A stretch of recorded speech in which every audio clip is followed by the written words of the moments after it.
नमस्कार, आप देख रहे हैं एड इवेंट मीडिया। आइए जानते हैं आज विभिन्न शहरों में आयोजित होने वाले प्रमुख कार्यक्रम की जानकारी। भारत की प्रमुख अंतर्राष्ट्रीय फास्टनर प्रदर्शनी फास्टनर फेयर इंडिया 2026 का आयोजन 24 से 26 जुलाई 2026 तक India expo mart greater Noida में किया जा रहा है। ये 3 दिवसीय B2B प्रदर्शनी निर्माताओं, सप्लायर्स, इंजीनियर्स, OEMs और खरीद विशेषज्ञों को एक साझा मंच प्रदान करेगी। राजधानी के यशोभूमि IICC द्वारका में 24 से 26 जुलाई 2026 तक हाईरॉक्स दिल्ली 2026 आयोजित होगा। यह विश्व प्रसिद्ध इंडोर फिटनेस रेस पेशेवर एथलीटों और फिटनेस उत्साहियों दोनों के लिए बड़ा आकर्षण बनने जा रही है।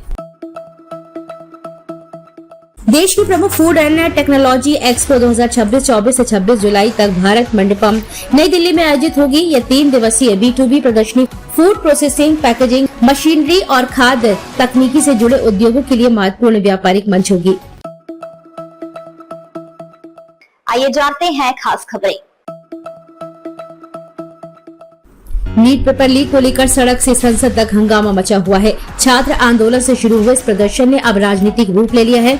मामले की गंभीरता को देखते हुए प्रधानमंत्री नरेंद्र मोदी ने फास्ट ट्रैक कोर्ट के गठन का फैसला लिया है। इसके बाद जहां विपक्ष इस फैसले के खिलाफ सदन में नारेबाजी कर रहा है, तो वहीं अब नए NDA के घटक दलों ने भी मोर्चा खोल दिया है। छात्रों के प्रदर्शन के बीच सुप्रीम कोर्ट मेट्रो स्टेशन बंद होने का मामला शीर्ष कोर्ट पहुंचा। CJI सूर्यकांत ने कहा है कि दोपहर तक समाधान नहीं निकला तो वे खुद दखल देंगे। वकीलों और कर्मचारियों को स्टेशन इस्तेमाल की अनुमति देने का आग्रह किया गया है। पेपर लीक के मामलों के निपटारों के लिए प्रधानमंत्री नरेंद्र मोदी ने घोषणा की है कि जल्द फास्ट ट्रैक कोर्ट बनाई जाएगी। उन्होंने ये भी कहा है कि युवाओं के भविष्य से खिलवाड़ करने वालों को बख्शा नहीं जाएगा। नीट पेपर लीक मामले में शिक्षा मंत्री धर्मेंद्र प्रधान के इस्तीफे की मांग को लेकर सड़क से संसद तक जारी संग्राम बुधवार को और तेज हो गया। इस दौरान प्रदर्शनकारियों ने ACP और सिपाही पर नुकीली चीज से हमला कर दिया, साथ ही पुलिस पर मिर्ची स्प्रे का भी इस्तेमाल किया है। नीट UG पेपर लीक पर PM नरेंद्र मोदी के फास्ट ट्रैक कोर्ट वाले ऐलान के बाद CJP ने सरकार पर तीखा हमला बोला है। जंतर मंतर पर प्रदर्शनकारियों ने कहा है कि सख्त सजा नहीं बल्कि पेपर लीक रोकने की व्यवस्था और शिक्षा मंत्री की जवाबदेही ही स्थायी समाधान है। नीट पेपर लीक विवाद को लेकर सरकार और विपक्ष आमने सामने हैं। आज सुबह PM मोदी ने इस मामले में दोषियों को सजा और केस के त्वरित निस्तारण के लिए फास्ट ट्रैक कोर्ट के गठन का आदेश दिया है। वहीं उन पर पलटवार करते हुए कांग्रेस नेता राहुल गांधी ने कई आरोप लगाए हैं और छात्रों की मांगे भी दोहराई हैं।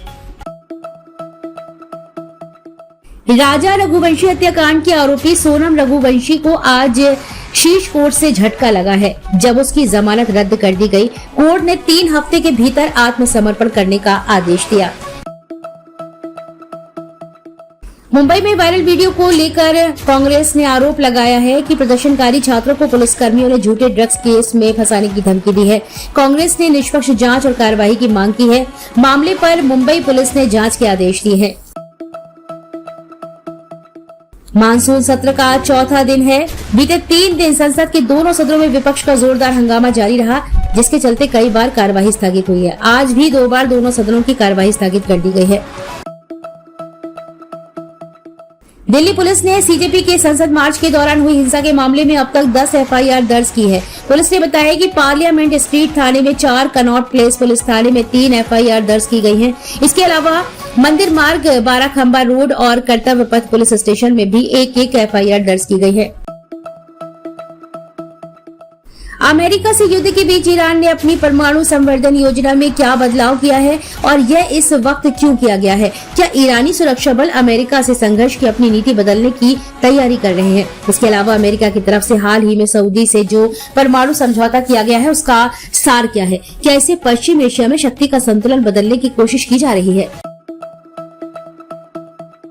पटना में सत्ता के खिलाफ कल हुए हंगामे के बाद वाम दलों को बिहार विधानमंडल के दोनों सदनों में आज राजद कांग्रेस का साथ मिला। दूसरी तरफ भाजपा ने भी बड़े आरोप जड़क हंगामा किया है।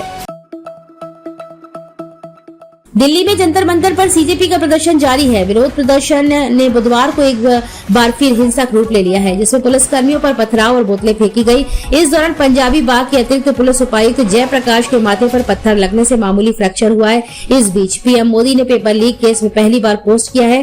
पीएम ने फास्ट ट्रैक कोर्ट का ऐलान किया है। अमेरिका भारत समेत अपने 60 प्रमुख व्यापारिक साझेदार देशों के खिलाफ चल रही सेक्शन 301 जांच पर गुरुवार को अंतिम फैसला जारी कर सकता है। यह फैसला ऐसे समय आने वाला है जब सभी देशों पर लगाए गए 10% अतिरिक्त अमेरिकी टैरिफ शुक्रवार को समाप्त होने वाले हैं। समाजवादी पार्टी के वरिष्ठ विधायक आलम बदी आजमी का बुधवार देर रात निधन हो गया है। आजमगढ़ की निजामाबाद विधानसभा क्षेत्र से 5 बार के विधायक ने शहर के कुर्मी टोला स्थित अपने आवास पर अंतिम सांस ली है। वे 92 वर्ष के थे। पिछले कुछ समय से उनका स्वास्थ्य खराब चल रहा था।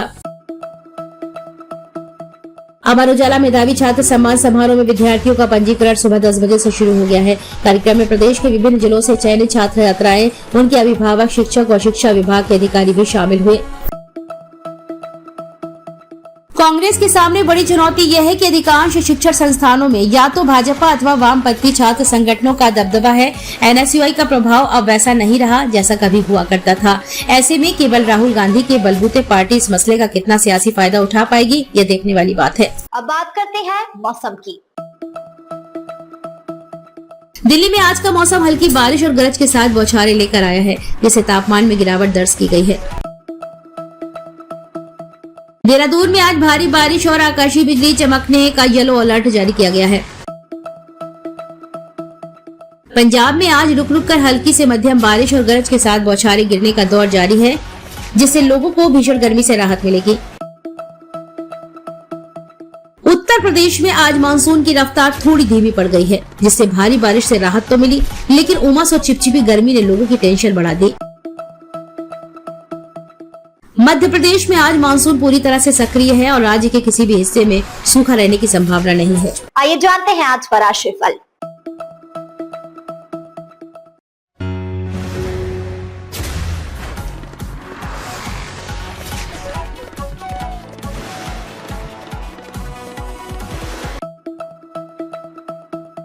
अपनी खबर, कार्यक्रम या विज्ञापन प्रकाशित कराने के लिए नीचे दिए गए कॉन्टैक्ट नंबर व ईमेल पर आज ही संपर्क करें।